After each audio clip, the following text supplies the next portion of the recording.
Hi everybody, welcome back to the Gallowgateshots YouTube channel and podcast. We're back with another match preview after the 0-0 draw against Leeds. We then now move our focus onto the Arsenal game. I'm Scott, I'm your host for this one, and it must be something in the water over this Christmas time because there's another five-person lineup for this preview. I'm joined by Kris, Daryl, Joe, and Harry. I hope everyone had a good New Year. We are recording this on New Year's Day, so apologies if there's some croaky voices or if people seemed a bit pie-eyed, but there's probably some hangovers being nursed and so forth. Kris, I'll come to you first, mate. How are you? I'm going to lie and I'm going to say I'm very well, mate. I really can't wait for this to end. This is the quality content you're here for. Daryl, are you okay, my friend? Oh dear. All well apart from a bit of lurgy. Not too bad. Joe, how are you? I'm good, just a bit tired. Happy New Year. Yep, Happy New Year as well, mate. And Harry, we'll not mention the Leeds game, but how are you feeling today? I'm all good, thank you very much. I'm very happy to be back. Excellent. Well, before we get started, a little bit of housekeeping to clear off first and foremost, and that is to let you all know that the Gallowgateshots match preview is, as always, sponsored by Magpin. Magpin are the go-to site for high-quality, unofficial enamel pin badges of Newcastle players, legends, and retro kits. If you want more information on Magpin, you can visit their website at magpinbadges.bigcartel.com. Right, so as I mentioned, we are moving on to the Arsenal away game. It's on Tuesday night, 7:45 kickoff at the Emirates. I did check this time and it is live on UK TV. I think it's on Sky, Premier League and Main Event or whatever they want to call the channel this week. Arsenal are doing pretty well, you could say. Top of the table, 43 points, 14 wins, 1 draw and 1 defeat. The draw came against Southampton. The defeat came against Man U. Daryl, we'll come to you for this one first. What are your confidence levels going into this Arsenal game? Well, first off, it's going to be a very tough game. You know, there's no doubt about that. You know, that they've played their way into great title contention this season. They've performed really well. They've got some really good performers in the squad as well. I don't know what Mikel Arteta's got, like what kind of water he's got them drinking, but it's very much similar to the kind of water that Eddie Howe's got our boys drinking, because we're doing comparably quite well as well, considering. I think in terms of, to use both teams as an example, actually, we've both been a bit of a surprise package this season. I think if you go in back to the start of the season, a lot of people in the country and even other fan bases and that wouldn't have really had us in that picture. A lot of people probably would have been looking again at another Man City / Liverpool / Man United or Tottenham and Chelsea, etc. Sort of picture, but we're right in the mix as well. And again, that's very much testament to how we've been. Arsenal, you know, they've been dominant, possession. It's almost very much like it's a Man City 2.0, just because of the way Mikel Arteta has obviously taken on quite a lot from his time being Pep's number 2 at the club. And for me, to be honest, I'm enjoying it because it's something different in it, and it's even better the fact that we're actually in that picture as well. It is. It's nice that it isn't the same teams as it usually is, and let's hope that that tide has changed so that it maybe isn't always going to be the same teams and we can be up there season after season. Kris, the last time we played Arsenal in the league was obviously the last game of last season, that emphatic 2-0 win. And we all saw the aftermath on the Arsenal Till I Die clips of Arteta in the changing rooms. Do you think Arsenal are going to, seek revenge for what we did to them last season and what we cost them essentially last season? I wouldn't have thought so. That game was unreal as well, by the way, wasn't it? Absolutely smashed them. I wouldn't have thought so. I think Arteta is far too professional to even look back at that game. It's a new season, and like you said, they're sitting top of the table and doing very, very well, better than anybody expected. You talk about how well of a season we've had. They're up there as well. I know obviously they start a higher position than what we did in regard to squad and everything. But they're having a great season, and I think this will be our toughest test of the season so far. Yeah, I tend to agree with that. I think, Arsenal they've just been blowing teams away all season. Like I said, 1 draw, 1 defeat. When your loss comes against Man U, and I believe that was away, so it was at Old Trafford, and I think also Southampton, the draw was away as well. So, people talk about St James's Park being a fortress. The Emirates seems to be another little fortress as well for Arsenal. Harry, I'll talk about the last 5 matches we've played against Arsenal head-to-head. Obviously, Newcastle won the last one, but then it's been 4 wins on the bounce for Arsenal before then. Are you worried that it's going to be, another defeat that Newcastle are facing, or are you confident that maybe we can get something out of this one? I think it depends on who starts. Obviously, I know it always does. I feel yesterday, even though I was begging for Maxi to come on just for a bit of spice, I thought he was a bit poor. And I think Arsenal have shown that when they're missing key players, they can kind of adapt really, really well and still make it work. Yes, their squad depth is better than ours, and they've probably got more quality within the ranks and a lot of young players coming through as well in their academy, which is hopefully us in 5-10 years' time. I think we are looking at a defeat if we're being realistic. I think they looked incredible against Brighton. But then on the other hand, they scored a lot of goals and Brighton scored 2 and obviously had that 1 goal that was ruled out offside, only just. And our defence is fantastic and it's been fantastic all season. So it could be a close game. I just feel like they've got a bit more quality than we do at this moment in time with the players that we have available. Yeah, I was looking at the other results for Arsenal this season, and there has been a fair amount of, like 4-3s and 3-2s and a couple of, 2-0s, that sort of stuff. Joe, we all know what Arsenal are capable of when it comes to scoring goals, but they don't seem to be as assured at the back as maybe they have been in past seasons. Do you think maybe we could nick a couple of goals, like Harry said, given the personnel that are on the field for us? Yeah, I think so. Yeah. I appreciate what Harry's saying about being realistic, but at the same time, we didn't think it'd be realistic that we'd draw 3-3 against City. We didn't think we'd get a point at Old Trafford. We'll go to Spurs' place and beat them. This season's been absolutely mental, hasn't it? And it's just got to show that even without Wilson on the field, we're still scoring goals from all angles of the pitch. And like you say, with their defence being not quite as assured as their front, Zinchenko's been in and out of the team. Ben White, I believe, has been playing right back for some of it. And I think it's definitely something we can exploit. We've got really good balance. And to be honest, I think that this is going to sound quite mad, but I think the way that Arsenal play could actually suit us a little bit better than some of these low blocking teams that we've played in the past. You look at Palace, you look at Bournemouth twice this season, Leeds just gone. These are just a few examples of teams that have come to put 10 men behind the ball and are quite happy just to sit and let us soak up the pressure and try and go on the counter-attack.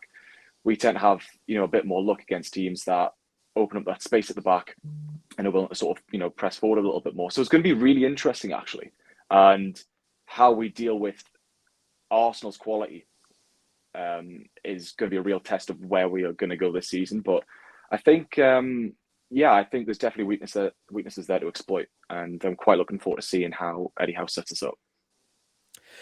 Yeah, it should be a fun one to see. Obviously, we're recording this before Eddie Howe's press conference, so we don't know about any new potential injuries or anything from our side. Same with Arsenal.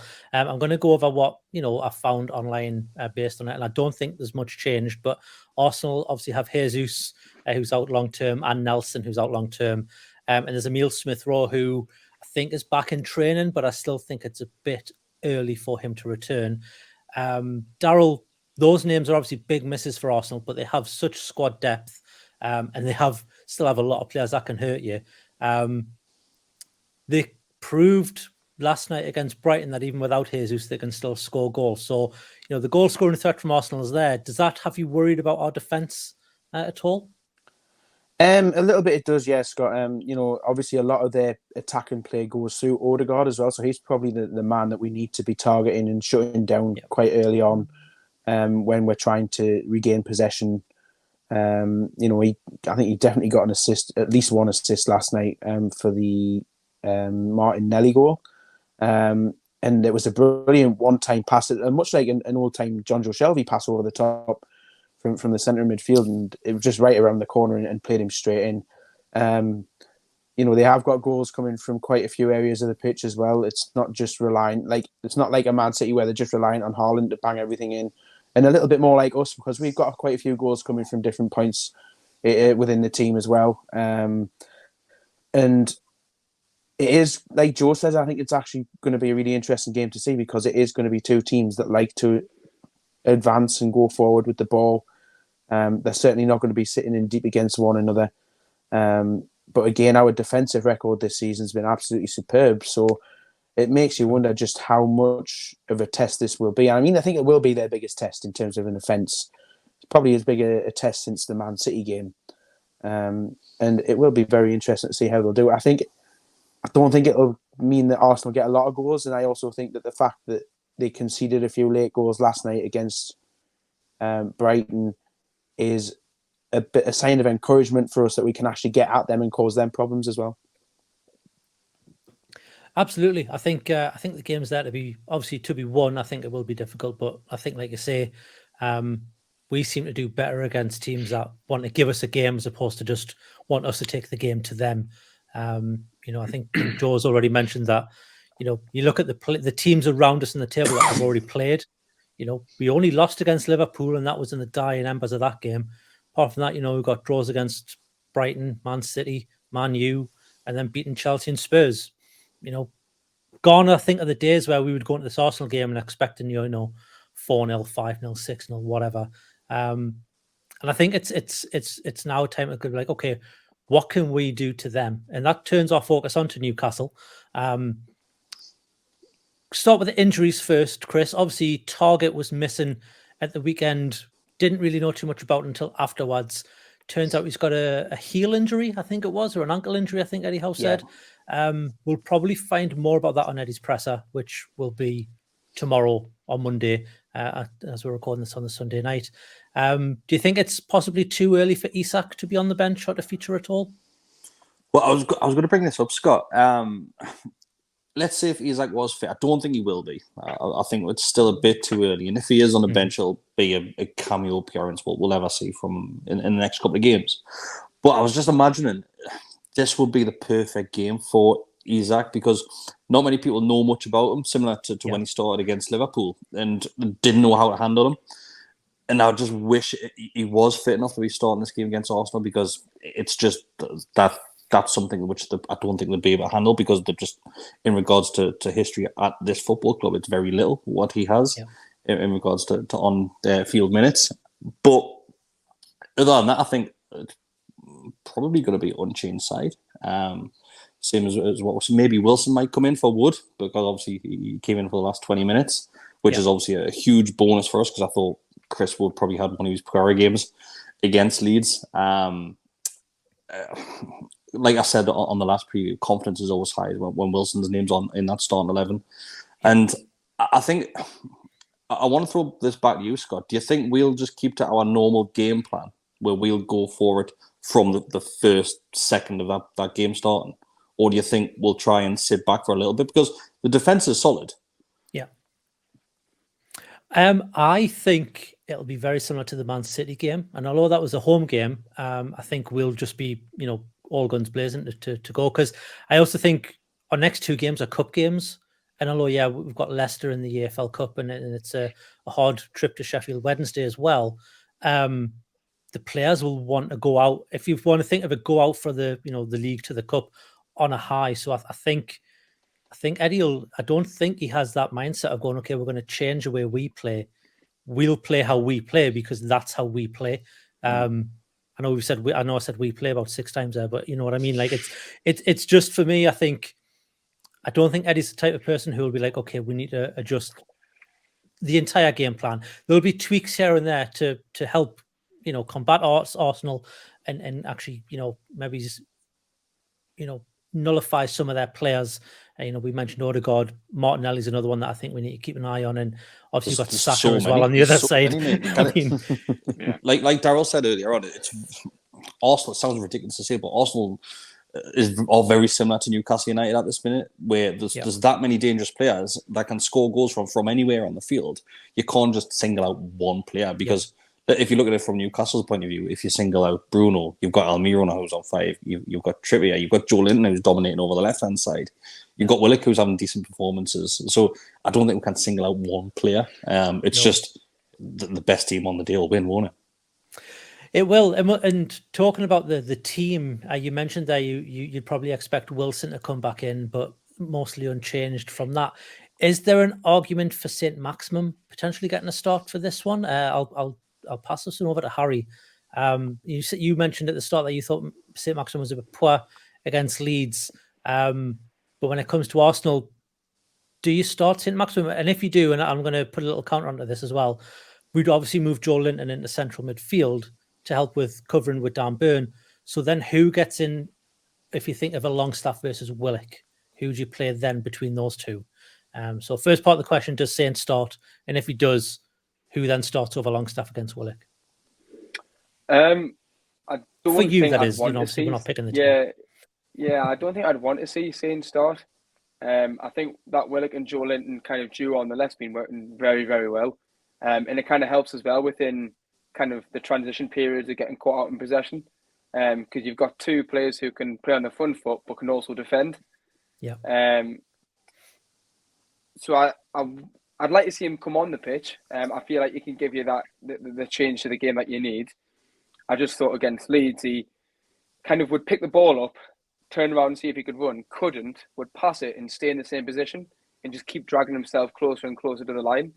Where if you just kind of wanted to make a run from behind or just something just to drag the defence out, because I don't know if you just remember the Crystal Palace game where it was kind of going one edge of the box to the other edge of the box, just backwards and forwards. That's how yesterday kind of went for me in the last 30 minutes of the game. There was nothing that was direct enough for me. And that's what I always thought Maxi would bring you.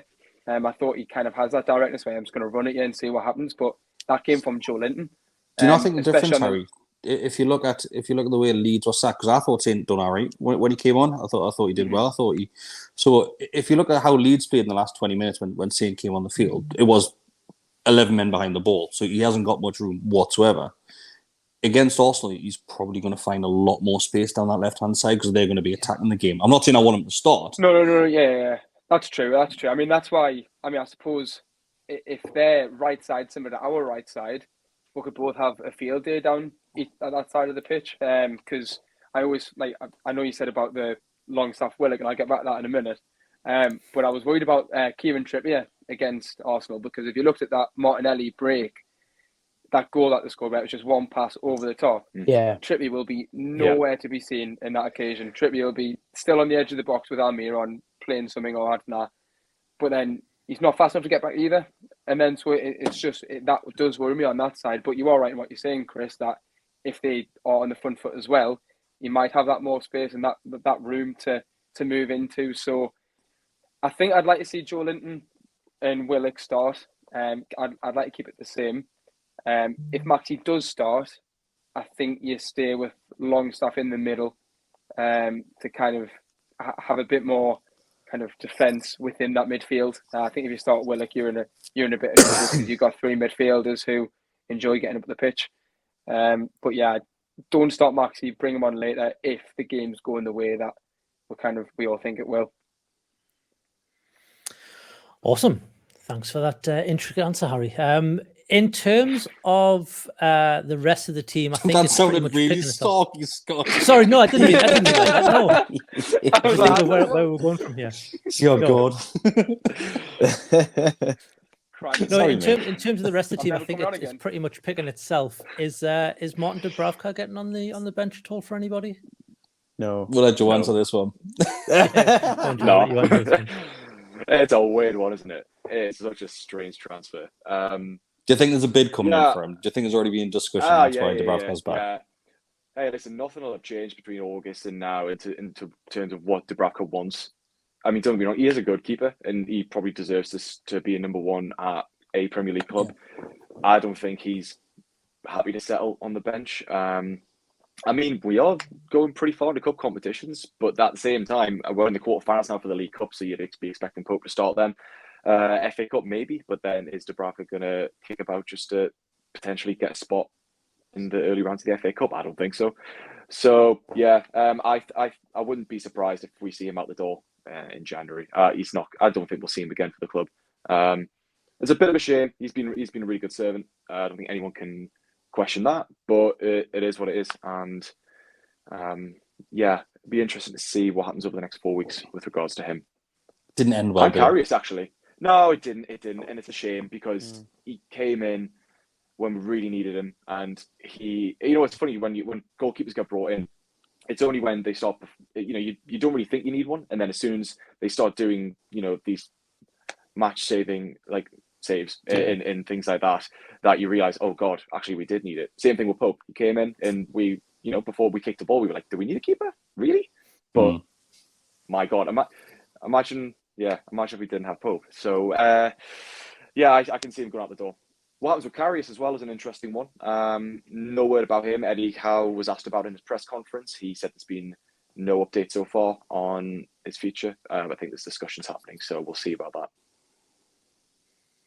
Yeah, it was an interesting one to see him. The word recalled came up, and I thought it was only a 6-month loan to begin with, but it seems like it must have been season long. But yeah, the fact that the word recalled has been used by a lot of people in the press would maybe seem that as something else. And unless there's another injury that we don't know about, to Karius or to Daryl, and maybe we'll find that out tomorrow in the press conference, which is forced our hand to maybe do that. But I mean, we've also got Gillespie, and as no disrespect to Gillespie, I don't think you want him starting in a league game, but we do have cover should it be needed. And there's a reason. Did we ever find out if he was in the squad? I think someone said in the comments he's not. I think we only named 3 keepers. Oh, right, okay. So then he cannot start in the Premier League. So I'm talking out my arse. But for the cup, we've got him if needs be. It'll be. We'll see how that one unfolds. That'll be an interesting one, surely. We will move on to our predictions. Joe, I'll stick with you for your prediction first, mate. Arsenal, Newcastle. What are you going for? That's a tough one, isn't it? Our record down at the Emirates has been dire for the longest time, but then you look back at that 2-0 victory. Granted, it was at home, but very similar squads. And then you look at what we've done to similar away grounds, this season, like the ones I mentioned before. It's a season of surprises for Newcastle, and I think we could spring up another one. I don't think we'll get a win, but I think we're going to go 2-2, and that's what I think might happen. 2 teams both very attacking, leaving a lot of space in behind, and we could see a bit of a goal fest. So I think, I'm going to say 2-2, but it's going to be a really fun one to watch. I think, definitely. I think it'll be a great one for the neutrals, as they always say. I thought the Leeds game was a good one for the neutrals, to be honest, as well. I thought it was a good little game to watch if you didn't have any heart in it at all. Daryl, mate, we'll come to you for your predictions next. How about it? Well, I've got a head and a heart prediction for this. Now, my head actually says it might be a very narrow defeat on Tuesday night, and my heart thinks it'll be a draw. And I've got to admit, I've never, every time I've been to the Emirates, I've never seen us winning. I think I've been 3 or 4 times now. Unfortunately for us, I'm not going on Tuesday. So this could be a time when we get a result. So let's hope for it. And I think I'll go for a 1-1 draw with my heart and maybe a 2-1 loss with my head. If we do get a result, you're never going back, by the way. That's fine. I'll only to watch Arsenal play somebody else. You cannot go back. Like if they need to lose to Man City for us to win the title, I'll go. We'll send you down as the bad omen for the Emirates. Absolutely. Harry, what is your predictions, mate? 1-1. I think it's going to be quite a tight game. I think we've all kind of touched on a little bit how similar the playing style is, and how similar kind of the way that we progress up the pitch and the players that we have. So I think it'll be 1-1, and I think it'll all kind of happen within the first half, and then just be a bit of a boring second half, to be honest. Oh, excellent. Yeah, I think I'm seeing a theme here. So, Kris, what is your predictions going to be, mate? if we've got our shooting boots on, which we didn't against Leeds, then because that Leeds game, as much as yes, it was 0-0, it was frustrating to watch. It really was annoying. We had plenty of chances. It's another game where we've had plenty of chances, and I don't think against Arsenal will be any different. I think we'll still get a handful of chances. It's whether or not we can find the back of the net this week. I think a draw as well. I think it'll be fair to predict a draw. I don't want to sit here and say, we'll go and absolutely smash them because, like I said at the very start, it's going to be a very, very tough test, but a completely different test to what we saw against what Joe said, Leeds, Bournemouth, Palace. Like I mentioned, it's the best team will win on the day. I think we're pretty neck and neck, really, at the minute in regards to playing styles, players available as well. So fingers crossed, but I think a draw. Anybody happily take a draw. Yeah, absolutely. Is there an argument that it was a good idea that not a good idea, but a good thing that maybe the poor performance came against Leeds, and that that'll rile the lads up to maybe go a bit more, maybe give a bit more, and try and do a bit more in this Arsenal game. Not that I think they're going to need any more encouragement because it's.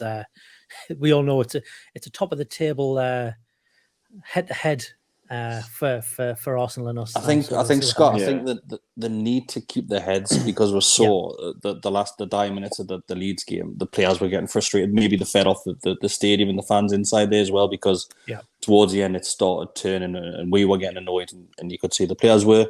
I think that probably showed you the difference between the likes of Arsenal, Man City, and then us because. They've done this for God knows how many years. They're used to teams coming and sitting behind the ball and just absorbing pressure. Something what we used to do. We used to do very well at times. But I thought, when it was happening on the field, I thought, this is mint. But then afterwards, when I left the ground, I thought, that left a bit of a sour taste in my mouth, to be honest. It could have caused us a lot of problems as well. Tell you what, the ref didn't help. I know not to exactly the Leeds reaction, but the ref did not help that. He didn't control the game. He let too much go early on. Yeah. Bruno was getting raged up, and you love to see it to an extent, but you need to keep your head, especially in moments like what it was in the last 10 minutes, where you really need to break them down, tire them out. And I think we were unlucky, man. I think on another day we win that 2-3-0. It is what it is. I for the most part, I couldn't fault the performance. Yes, it was a good performance around. Coming back to the predictions, I'll give you mine as well. I also think it's going to be 1-1. I think Arsenal have goals in them. I think we have goals in them. But I think we're both good enough teams where we might cancel each other out a little bit. And you'll see, like what you sometimes see where it's, like Arsenal v Man City or it's Man U v Man City. A Super Sunday awful game. I think we may be having one of those on our cards where, it's going to be two goals. And I think I agree with Harry. It might all happen in the first half. And then the second half is just going to be a ball fest. I hope I'm wrong. And can I also just say the last time that I think all of us predicted a draw on one of these previews, we won 3-0. So, in fact, we won 4-0, I think it was. So, was it Leicester? Maybe it was Leicester. Yeah, so we won 3-0. So, there we go. We're going to smash Arsenal 3-0. That's the thing. You know what it is? Yeah, this is the thing. We're so worried. We're so worried about underestimating Newcastle at this point. Like we're so used to going, probably going to be a loss or something like that. But every time we think that, they just completely surprise us every time. And I think we're starting to get that mentality of actually we're just mint and we need to accept that we're mint. Okay, we're not going to win every game, but we do have the actual ability to take on these big teams. We've shown it time and time again. So, it's not unrealistic to ask for a draw at the Emirates now, which is mental. I think we're at the point now where no matter what the result is, we're not going to be shocked by it. So we could go and lose that game 3-4-0, and we probably won't be shocked. We could go and win it 3-4-0, we won't be shocked. It's ridiculous because we're still coming to terms with how well we can play with the mindset of, we can still get battered. Honestly, we've never been in this situation ever. Yeah. To be fair, if we win 4-0 at the Emirates, I'm going wild. on the same page, like if we were to get a hurry defeat, it's only the second defeat we'll have had all season, And No, it's fine. Absolutely. It's fine, and that still Yeah. blows me away that it's only going to be our second if it happens. I get my head around it, man, because we're class. We are absolutely class. And we will end it there unless anybody wants to add anything other than the fact that we are class to this. No thanks. So, thanks, boys. I hope you all had a nice New Year's Day, and I hope you're all recovering. And I hope you had a nice New Year's Eve as well. I think the fireworks stopped at around 3 a.m., 3:30 over here. They absolutely go crazy for fireworks, as I mentioned in the reaction. So that was Like a how you fun go night. crazy for turtles, isn't it? Turtles. People won't have a clue what I mean. Won't by have that, a clue. but Nah. No, they You'll won't. never find out. And they'll never find out. No. Even Joe hasn't got a clue. Joe doesn't have a clue either. I'm like, what? Did I miss something? You did. Thanks everyone for watching. If you like this sort of content, there will be more turtle related videos coming your way on the Gallowgateshots YouTube channel. If you want to be informed of when we do release new content, this is the day we released the new FPL show. There's the match reactions that went out yesterday. Always Smiling Faces podcast. Chris, when's that returning? Don't know. It'll return when it returns. I'll deal with that one tomorrow, mate. Maybe tomorrow. I don't know. Maybe tomorrow. Well, because there's this much uncertainty, if you really want to know when new videos go live, if you scroll down from this video and hit the little bell notification, you will be notified when those videos go up, because if we don't know, YouTube will, and YouTube will tell you. So you can't ask for more than that. And while you're down there, hit the little thumbs up and the subscribe button, and it does a lot for the channel. If you want to go one step further, we do have a membership program. It's $2.99 a month. That gets you early access to videos, as well as exclusive access to videos as well, and also access to the Telegram group. Yeah, that's it for this one, boys. Thanks very much, everybody, for your time. Thanks, Chris. Thanks, Daryl. Thank you, Joe. And thank you, Harry. I've been Scott. You've been watching the Gallowgateshots match preview for Newcastle United v Arsenal. Come on, let's get a result there. How are the lads? Easy. 4-0. Was that a turtle, Harry? Yes. I'm going to sign off these videos every time with that now. I'm gonna say it's like a Jesse Lingard celebration. Bye, everybody. Bye, See everyone. you later.